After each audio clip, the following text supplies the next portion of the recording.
Good evening, everybody. Welcome to another edition of the Silver Surge YouTube Sports Enthusiast Pop Culture channel, presented by the one and only Silver Surge. As your host, that would be myself. Tonight, we're going to focus on an episode that involves a fusion of two different teams, and this is for a specific reason, obviously. The Arizona Cardinals and the Arizona Coyotes. How do you ask, is a fusion possible? Well, I'll tell you. There was a special event last year at an Arizona Coyotes game. They were giving away a special promotion item, and it was in celebration of a specific player for the Arizona Cardinals football team, Larry Fitzgerald. Most of you local Valley sports fans will know who he is. Number 11, Larry Legend. He's caused so much enthusiasm in the Valley for the Arizona Cardinals over the years during his time with the team. And he's made so many historic catches, and he's created so many historic moments that I can't even begin to recount how many times people have been uplifted because of all the stuff he's done, not just for the team and on the field, but in the community as well. Larry Fitzgerald is a stand-up individual, great player, great athlete, great person in general. But anyway, the Arizona Coyotes had a special promotional night to honor him, and it was Larry Fitzgerald night at the Coyotes game, and they were playing at the time, defending champion Pittsburgh Penguins. This is before they repeated that same year, unfortunately. I'm not a Pittsburgh fan, so I wasn't too happy that they won it again 2 years in a row. But they were playing them that night, and they were honoring Fitzgerald. So before the puck drop, Larry was honored with a little ceremony with the red carpet, and the captains Shane Doan and Sidney Crosby were at center ice, and they did that little photo shoot with Larry as he was dropping the ceremonial puck. So that was pretty cool to watch that, but it was a little unfortunate because where I was sitting, I was surrounded by Pittsburgh Penguin fans, and they literally drowned out the entire arena. Gila River was nothing but black and gold. It was horrible. There was pockets of red Coyotes fans, obviously, because it was a home game first, but it felt like a Pittsburgh home game. It was pathetic. But unfortunately, that's not the fault of our fan base. It's just because Pittsburgh fans travel so well. And it's not just the Penguins. They're like the Eagles I mentioned in a couple videos ago. Their fan base travels really well. The Steelers are everywhere. They're like roaches. Their fan base. They're everywhere. They invade every freaking stadium. It's bad. So fortunately, I had a really memorable experience because Larry Fitzgerald was already there, obviously, and he's my favorite player in Arizona Cardinals history. But the special item that brings me back to my original point, the fusion between the two teams, is a bobblehead. It was a Larry Fitzgerald bobblehead, and it's Larry Fitzgerald in an Arizona Arizona Coyotes jersey, and he's wearing his Cardinal pants, and he's wearing cleats, and he's got a hockey stick and a football. So it's a really unique bobblehead, and I think that's super cool that they did that little fusion thing. And I know before the week before the game, he was practicing with the Coyotes on the ice, and he was just having a horrible time balancing on his skates. And I think he finally figured it out, and they ended up like filming him on Arizona Sports 98.7, the local Valley sports show, shooting a puck and getting it in the goal. And he was like all jacked up that he got the goal, but obviously it was uncontested because it was just during practice. But it was still pretty funny to watch. But yeah, this is literally one of my favorite bobbleheads in my entire collection, just from the standpoint of Fitzgerald being my favorite player on the Cardinals, and really in general of any team. But he's a really good, well put together bobblehead. His Coyotes jersey has his number. It says Fitzgerald on the back, obviously number 11. And the hockey stick, you can remove it. It comes out, but I'm not going to take it off, obviously. But it's just a really unique bobblehead. I really enjoyed getting this one, and the details are just amazing. I'll get it a little closer. You can even see the earrings on his ears. They're shining the little silver thing, and his dreadlocks look really cool. I have an Arizona Cardinals Fitzgerald bobblehead, but it doesn't really compare to this one. This one's just really well put together, and overall, it's a great addition to my collection. And it was presented by Cold Beers and Cheeseburgers. That's a little advertisement on the bottom of it, but. This bobblehead holds a significant memory, not just because of how unique it is, but how the game actually went. So I told my dad I wanted to go to this specific game to get the Fitzgerald bobblehead, and the Coyotes were doing horrible. They have been doing bad for the last couple of years, actually. Recently this year, head coach Talkett, he's been doing a phenomenal job turning the team around. In the last couple months, they've been on a tear, and Ranta, I think just got an offer for an extension. He's been outstanding in net. I think he had like 41 saves the other night, and they shut out the St. Louis Blues 6-0. But they took out the Vegas Golden Knights. They took out the Lightning. It's just been a really good turnaround for them after they started pretty bottom barrel. Like they were like 0-11 before this season was going underway into the full swing. But anyway, I'm getting off topic.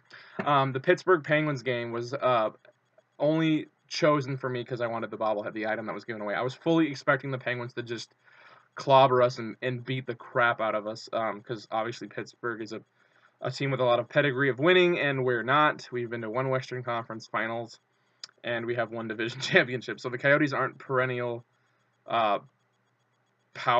a perennial powerhouse, and they're not usually known for being a good team. So I think Pittsburgh was kind of expecting to just roll us over and just come in here and win, but that wasn't the case. The game got started, and obviously the Pittsburgh fans were in full force, just screaming and hooting and hollering every time Crosby and anybody and Kessel would get a shot at the net. Because at the time our goalie was Mike Smith, and I think within like the first 6 or 7 minutes of the game, Pittsburgh scored first, and of course the whole arena went into a frenzy. And I was like, oh boy, here we go. There's going to be a blowout, I'm sure. But then literally within like a minute, the Coyotes went right back and tied it, and it was 1-1. And I was like, oh my god, that's awesome! So that kind of shut them up pretty quick. And then the pockets of Coyotes fans were heard hollering, and you could hear echoes though because the Pittsburgh fans obviously drowned us out, which is really sad for a home Coyotes game. But anyway, so yeah, so they tied it 1-1, and then before the end of the first period, I think we had like a couple of shots on net, and our shots on net were actually higher than Pittsburgh, I think, by a little bit. So it was pretty even. And then in the second period, early in the second, I think, if my memory serves me correctly, we got another goal, and we went up 2-1. And I was like, oh my god, we actually took the lead! So Marc-Andre Fleury was in net. He was the Penguins goalie at the time. Now he's the starting goalie for the Vegas Golden Knights up in Vegas.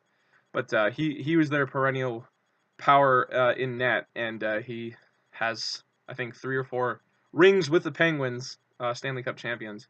So he's like an elite goaltender, and we got the lead up on him 2-1, and I was super excited. I was kind of more in disbelief than anything. I was like, wow, we're actually leading against the Penguins? I was like, what is this madness? Like, I was expecting it to be like 4-0 by the time the first period was over, and I thought if we were lucky, we might score 1 or 2 goals, and we'd still get clobbered.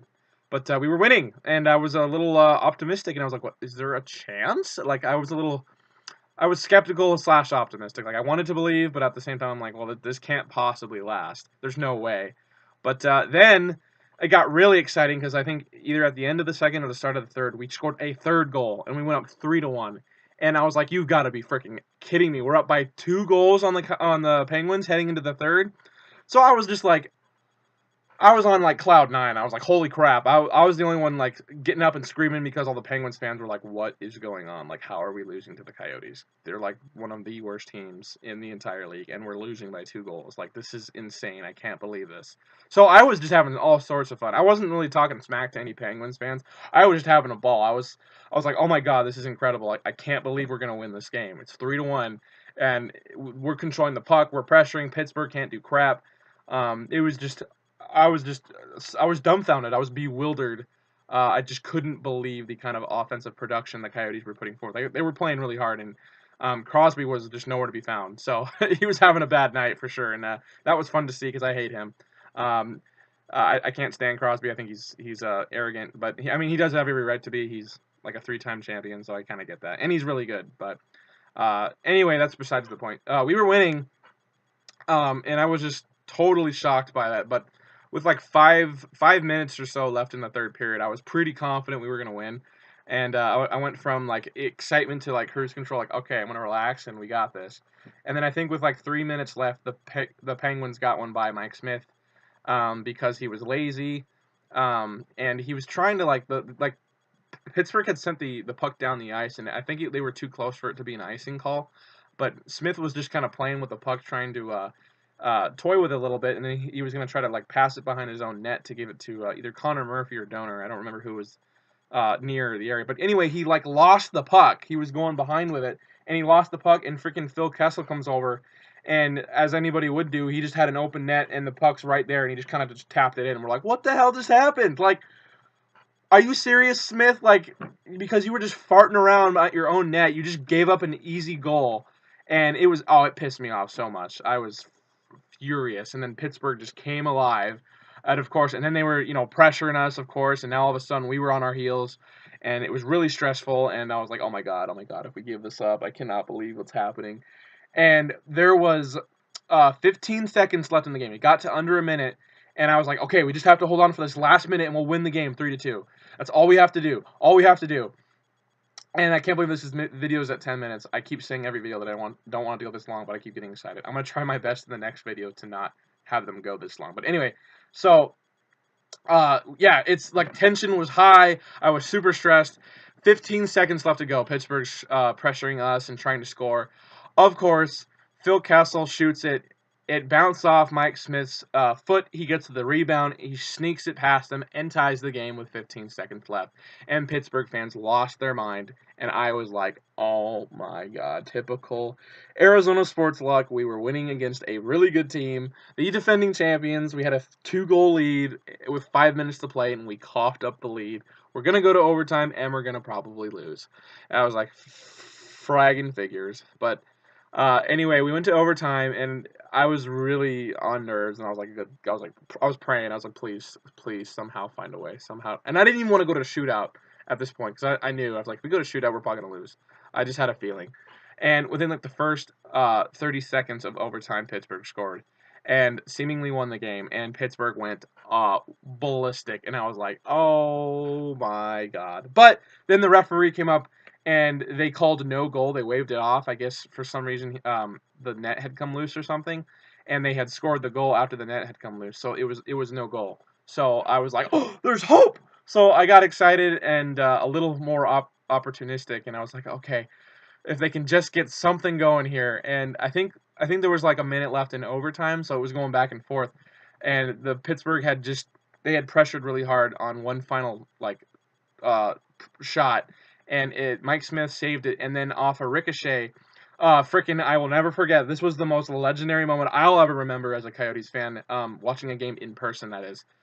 Connor Murphy got control of the loose puck, and he was running down the ice uncontested, and there was nobody around him, and I felt it. I was like, oh my god, he's going one-on-one against Andre Fleury. This could be it, and I just had that vibe. And the best part was, we were on the opposite side of the ice, where originally Pittsburgh had tried to score. So he was coming towards us. So we were on the side of the shot he was about to take. So we saw Murphy coming dead on, and we're like, oh my god, please be it. Please be the goal. And sure enough, he came from the left side. He shot it back, and it went right over the shoulder of Fleury as he went up for and it went in. The net went back, or the puck went back, and the net spread back, and I lost my freaking mind. And we won 4-3 in overtime, and I went ballistic. It was a phenomenal experience. I was so freaking happy, especially because there was these like 3 drunk Pittsburgh Penguin fans. These girls were heckling me because they tied the game. I was being respectful the entire game. I don't talk crap during a game unless you talk crap to me. Like I try to be very very compassionate, even if I don't like your team. But if you're gonna get in my face and talk crap, if we win, I'm gonna rub it right back in your face. And that's exactly what I did. So right after the game, I just got all up close and personal, and I was like, "What now? Like, you suck. You guys were talking so much," and then they were just flipping me off. I'm like, "Yeah, whatever. You suck. We're still gonna win it all." And they ended up winning it. So I guess they had the last laugh at the end of the season. But in that moment, in that game, I felt phenomenal, and the Coyotes won. And it was on Larry Fitzgerald night, so I felt like Fitz brought the special magic to that game. And oh my god, my dad and I we had so much fun. And it's not just enough that the Coyotes won, or that I got a bobblehead, or that Fitz. It's that they won in that fashion. Like, they had a huge lead, they coughed it up, and I got super stressed. They went to overtime, and Pittsburgh fans thought they had it in the bag. They scored a goal initially, got called back. And then we ended up taking it in overtime and just breaking their hearts. And it was, oh my god, that was just the greatest feeling ever as an Arizona to deprive Pittsburgh fans who had spent their hard-earned cash to watch a game that they thought for sure it was an easy win, and they just lost it, and it was just. Oh, it was fantastic. So, anyway, I'm approaching 15 minutes on this video, and this is horribly long. So, I apologize for making this so long, but I was so excited to share this one too. Especially this is literally my favorite bobblehead in my entire collection. I wanted to share it just because of how unique the experience and the player and the bobblehead. So, with that said, I'm finished for this evening. I'm finished for tonight. I'm not going to make another video probably till tomorrow. Thank you so much for watching. If you enjoyed the video, as always, please make sure to hit that like button. Give me a subscribe. I hit the thumbs down. I didn't mean that. Hit the subscribe button at the bottom. That would really really go a long way for helping me improve my channel each and every time I make these videos. Thank you so much, guys. Have a great rest of your night, and God bless.